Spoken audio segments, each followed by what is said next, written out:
My name is Pery at Affias. I'm in 9th grade at the Cloquet High School.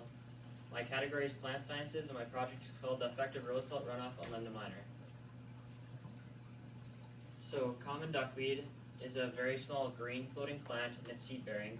They tend to grow in dense colonies as shown in the picture here. Lemna Minor is used to test the toxicity of pesticides and other environmental chemicals on their effects on other plants. So here's a picture of Tisher Creek, which is in Duluth. It has the highest conductivity levels of any stream in the area, and that's due to the Duluth topography and its urban nature. So in 2016, it had a highest ever recorded maximum snow melt of 8 inches, and that was the salinity level after, which was 896.6 microsiemens per centimeter, and levels of the summer melts range from 250 to 500 microsiemens per centimeter, and that just depends on the rainfall. Pery Creek, which is also in Duluth, which is on the outskirts of Duluth, has a maximum conductivity range of, or highest conductivity of 148 microsiemens per centimeter, and that usually ranged between 50 and 100 microsiemens per centimeter over the summer months. There was a greater diversity of trout in Tisher Creek, unlike Pery, there's a greater diversity of trout than in Pery Creek compared to Tisher Creek, and that's just basically because the amount of salinity in the water and the amount of salinity the fish can tolerate. Rainbow trout were also absent from Tisher Creek, but were in Pery Creek.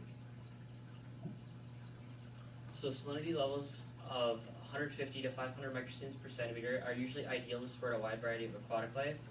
So aquatic life can tolerate levels outside of this for a short period of time. Conductivity is used to measure the amount of dissolved solids that have ionized in a polar solution. And to measure this, I use microsiemens per centimeter, which is a most common unit. And to measure that, I used a conductivity meter, as shown in the picture. So stream conductivity levels can increase due to road salt runoff. Road salt and fertilizer application along industrial inputs and leaky septic systems can also contribute to the amount of conductivity. So my question was, what effect does different salinity levels have on the growth of Lemna Minor? My hypothesis was if the salinity levels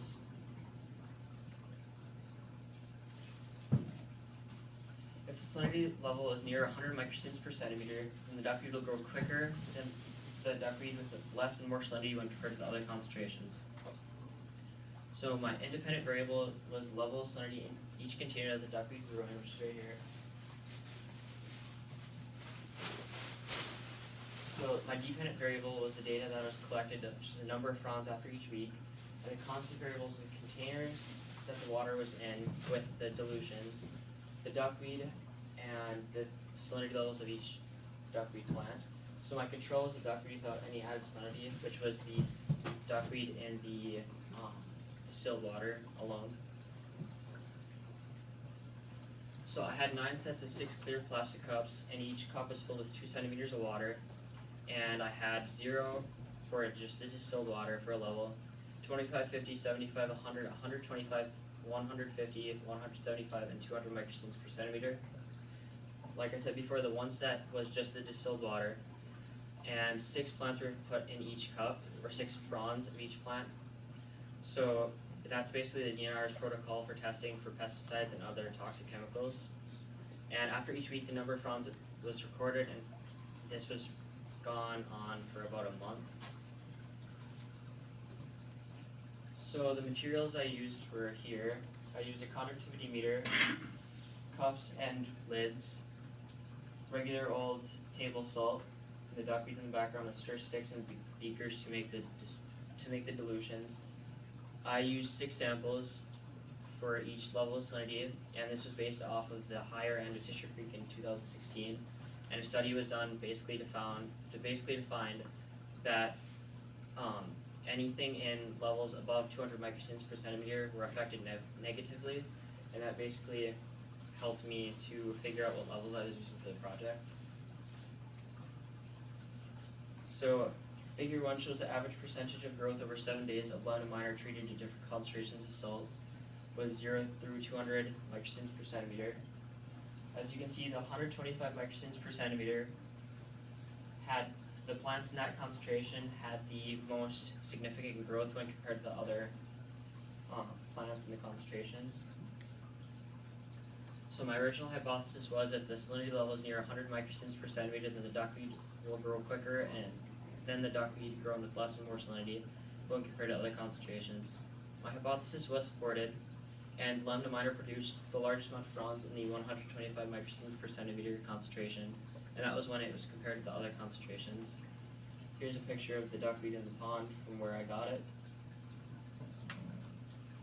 So my partner and I last year found that lettuce grown in salinity environments of 100 microsiemens per centimeter had the most growth, and at higher levels as the lettuce rotted. It appears that a small amount of salt can be beneficial to the growth of the romaine lettuce, and this is just due to the amount of minerals and beneficial nutrients that they need to grow. So Claudius and his partner, which are from Greece, found that low salinity levels improved some plant quality in hydroponically grown plants. So one limitation for my experiment was not using the same water as Tissue Creek to grow the duckweed, which I would have liked to done. Initial research indicated lower levels, specifically the 125 microsiemens per centimeter, have positive effect on lemna minor growth. Further studies will be done using the actual local stream water right after snowmelt and different times throughout the year. Here are my references, and thank you.